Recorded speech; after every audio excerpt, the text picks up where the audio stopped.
The War Within launch and Season 1 splash screens are now live. They've been data mined, or sorry, been data mined, I shouldn't say now live. But here they are. We actually saw this one not too long ago. Pretty simple, gives you a little feature about delves, hero talents, and just the overall launch of the War Within. But here we have the new Season 1 splash screen. So we haven't seen this one yet. Pretty cool. I think we're talking about the Mythic Plus season launching. We also obviously have the raid and some new delves opening up. So that's what these three little, tidbit pictures are about. And this will be exciting when the launch of the season begins. That's really the true kickoff of the expansion. We know people are getting early access, so some of us will have like a 3-day early time period to play the game. But in reality, the game doesn't really start until the season kicks off. So this will be a nice splash screen to see when we finally do. That'll mean we are officially full force and full steam ahead in the War Within. So I can't wait to see that one. A new weekly world event for delves giving increased rewards. So this is interesting because we already know we're going to be getting those bountiful delves, right? So it looks like every day one of the delves on your map is going to be lit up and it's going to be giving you extra loot. Well, now there is also a delves bonus event, a weekly one in fact. So at this time it is currently unknown what these extra rewards will be, but these delves can drop hero track gear in the Great Vault. So participating in these delves with the weekly event active can yield significant rewards. So I mean, essentially your heroic rating if you're completing enough of these things. So that'll be nice. Doing the delves, including doing the bountiful delves, it seems like it's going to be a really great way to do some gear progression, especially if you get tired of the Mythic Plus and rating grinds. So we'll have to see what these things reward. We got a new map. We got a new map, boys and girls. There it is. Kaz-Elgar on the map. Damn, let me zoom out of this thing. This thing's super zoomed. There it is. Kaz-Elgar is right down here. I can zoom out a little bit so we can actually see this thing. Oh, it's because I have it zoomed in at 175. Yep, right off the coast of Pandaria. Something about this makes me feel like Pandaria is much smaller than I remember it being. I don't know if it shrank or what, but everything's been shifted. We see basically the eastern side of the map. Eastern King is very much packed, and then we go on the other side of the Maelstrom. It's pretty empty. I don't know if they're preparing us to fill in this spot or these spots with more stuff and expansions down the line, or if Kalimdor is going to shift over a little bit more. Maybe we've got an entrance to the other side of the world. We'll have to see with the Arathi evidently being off of this side of the world. It's been identified that there's Avalor, and remember that's another island that we've talked about on the other side, or another continent. We'll have to see how this map eventually shakes out, but there it is. Kaz-Elgar will be spending a lot of time there, so nice to see the map. Upcoming tanking and tuning in the War Within. I have to say, I don't like this stuff. We're going to talk a little bit about it, but man, Blizzard's making some really big changes to tanking and healing, which is making it much, much harder to play this game. So I'm going to start right here. It says World of Warcraft is an MMO, and its multiplayer aspect is a major strength. Group content is extremely rewarding when players are performing different roles come together to overcome a challenge. We want to reinforce the importance of the healer role and work towards making gameplay where tanks and healers collaborate to reduce damage the tank is taking and to restore the tank's health. So they essentially feel like tanks have become, one-ball wrecking crews. They don't have a need for a healer. They don't have a need for anything else, really. And there's even been some metas where people feel like bringing a healer isn't even necessary. But the truth is, there are no damn healers out there to begin with. And for one, if you're going to make healing more difficult, and we're going to get into how they're going to make healing more difficult and how they're going to make tanking more difficult, you got to stop all this dispel shit and all these extra things that you're making healers do, because the job of a healer right now is hard. A lot of people don't want to play healer because it's so difficult. They'd rather, play some ranged DPS and just tick off on things and kind of go mindlessly through a dungeon, or, hey, maybe tank. But healing? Oh my god. Healing Sam is already difficult enough. Yeah, true. So tank durability can cause some other problems as well, especially in challenging endgame content that we want to work towards improving. And honestly, that's where I feel like this is coming from. I feel like Blizzard's making these changes because of delves, which is not good. Because at the end of the day, delve content, wow, it's additional, it'll be nice, whatever it is, whatever it turns out being in terms of endgame. to hurt tanks in a way where it's going to make Mythic Plus much more difficult. It's going to make raiding more difficult. I think this could be this could lead to some problems. Enemy damage has increased to challenge tanks, but if its increase is too much, it gets spiky and puts tanks in significant danger if their defenses ever drop. This can lead to tanks getting killed rapidly, seemingly out of nowhere. We feel that this is unsatisfying and would prefer tank damage to generally be evenly distributed, but still threatening over time. If tanks are never threatened enough, then the most challenging part of endgame content can become keeping DPS and healers alive, often against high burst damage, making tank survival a more involving element of group gameplay could give us some freedom to ease up on the threat to other group members. As I said, if they're gonna make tanking more more difficult, which leads to healing being more difficult, it's not just threat to overall group members. They gotta limit some of these mechanics. Because like I said, if you got healers doing all this other shit, the fact that they're gonna have to really pay attention, because right now, let's be honest, healers don't heal the tank that much, especially, like, I'm a blood DK. I'm basically expected to take care of myself at this point, which is difficult enough.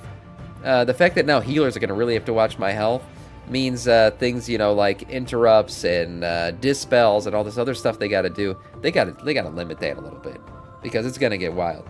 Currently, healers ignore tanks and basically the DPS and DPS themselves. Yeah, so exactly. That's going to change because they've implemented a couple things here that are going to certainly require healers to pay more attention to the tanks. So first of all, tanks will get more damage overall, but shouldn't die significantly more often. To increase the overall damage tanks take and the reliance on healers, we are primarily increasing the percentage of damage they take after mitigation. So they're basically nerfing damage mitigation. They want those little hits from things to kind of tick a little bit harder, and they also want the big ones to hit you in a way that feels more significant. We're making a few reductions to each class's defensives against burst damage or other threats, and are currently most likely to be lethal to them. Encounters will be tuned with this in mind, so the character of the tank damage changes, but the lethality of it doesn't significantly increase. Okay, yeah, they're basically nerfing damage mitigation. Take damage intake should be steady and not too fast.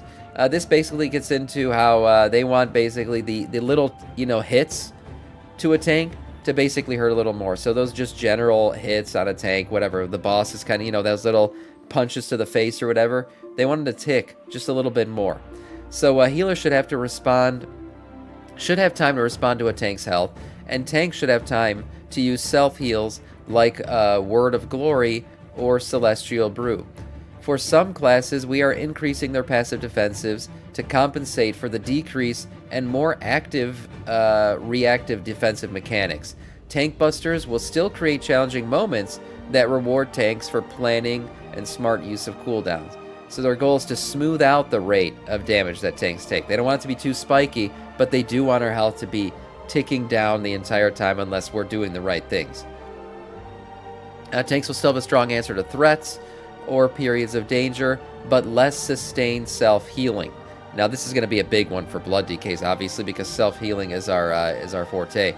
Tanks should have the autonomy over their own survival and will still have cooldowns or emergency self-heals like renewal or impending victory. But the healing of continuous effects like Elun's Favor, Indomitable, or are reduced. So tanks must have more partnership with the healers to restore their missing health once it is lost. Again, I feel like this is going to lead to some significant changes to Blood DK, because right now Blood DK, their thing is we're not as tough to the hits, but we can heal through them. That's how you play a Blood DK. So if you're going to reduce healing, you're going to have to change how Blood DKs are played. Sam might actually have to push more than 2 buttons. I know, and I don't know if I like it. Healer, what is this one? Last one here. Tank gameplay should not significantly change or require actions like kiting to survive. That's good. I hate frickin' kiting, I'll be honest. We're happy that more players are enjoying playing tanks and their friends and pickup groups, with their friends and pickup groups. There are a lot of demands on tanks. Thank you. Such as learning Mythic Plus routes, leading groups, and knowing what trash abilities are particularly dangerous. The gameplay of standing toe-to-toe with groups of enemies and the tactics you've learned to survive should continue to be effective.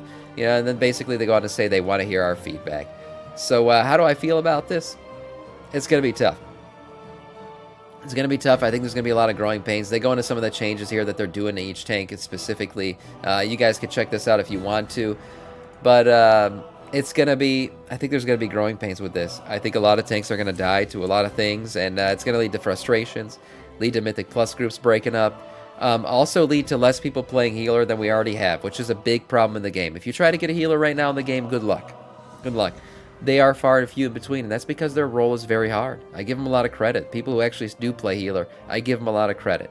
And it looks like it's only going to get harder. So we'll have to see how the feedback goes and if whether or not they actually stick to these things. They're already making changes on the back end. They changed Fortified, basically to increase damage from 30% now is 20%.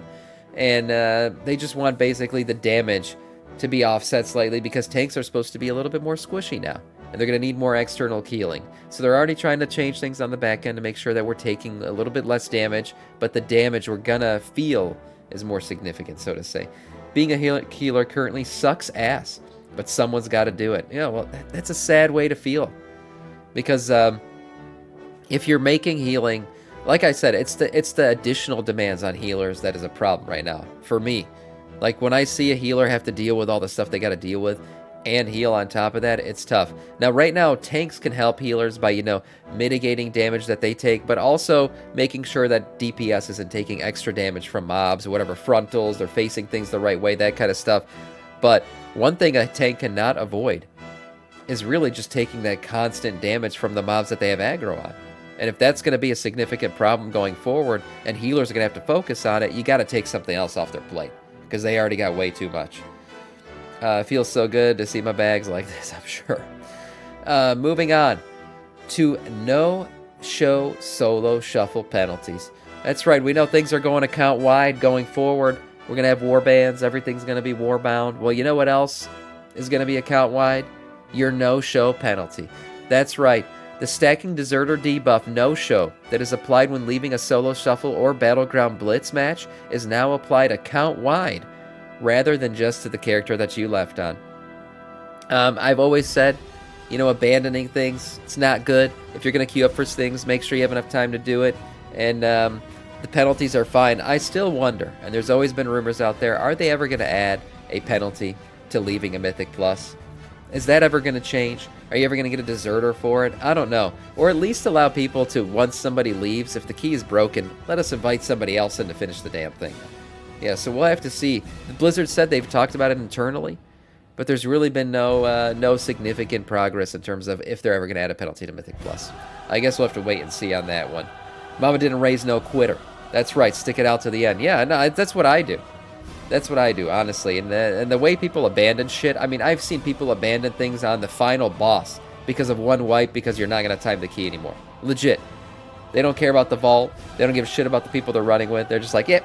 Not going to help my IO, so I'm out of here. There should be some kind of penalty for that. Or give people the option to vote the blood DK out of the run. All right. Shots fired. Shots fired. That is all in terms of news.